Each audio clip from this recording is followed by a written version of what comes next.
happened that a friendly golf match has come to this? How did the spirit of innocence and fraternity turn to rampant nationalism and frenzy? When did the metaphors begin sounding more like football and boxing? Indeed, did someone so conservative as Jack Nicklaus actually say that this weekend would be a war? Surely that wasn't the intention back in the mid-20s when the legendary American pro Walter Hagen persuaded a British seed merchant to sponsor a series of goodwill matches between the golf professionals of their two countries.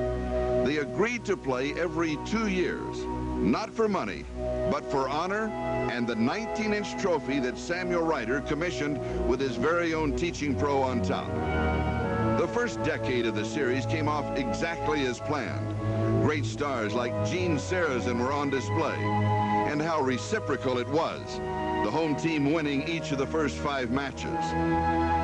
The United States finally broke that pattern, prevailing on British soil in 1937. But this would be the last match for 10 years as sporting pleasure gave way to World War II. Indeed, the Ryder Cup might have died during this suspension if not for Bob Hudson, an Oregon fruit packer who bankrolled the British team for a trip to the Portland Golf Club in 1947. On arrival, however, the visitors found Sam Snead, Jimmy DeMeritt, and Ben Hogan is playing captain. The Americans were much the better in this post-war period. And yet, with each successive victory, the pressure to defend the cup increased geometrically. Listen to Lloyd Mangrum, who captained the American victory in 1953. This is a pretty little cup, but I hope I don't have to be captain again because I died 9,000 deaths after It was the first suggestion that despite the Americans' routine success, a certain intensity was beginning to grow around the Ryder Cup. The British finally scored a victory under Captain Di Reese in 1957. It was their first win in 22 years, but hardly an indication of closer matches to come because the Ryder Cup was about to enter its Arnold Palmer era. In the 60s, Arnold Palmer won 16 of his 21 matches. To this day, he holds the all-time Ryder Cup record for victories with 22. And yet, even with Palmer at his intimidating best, the British nearly pulled an upset at Royal Birkdale in 1969. Tony Jacklin eagled the 17th hole on the final match of the final day. This sent him to 18 with a chance to return the cup to Britain. His opponent, Jack Nicklaus.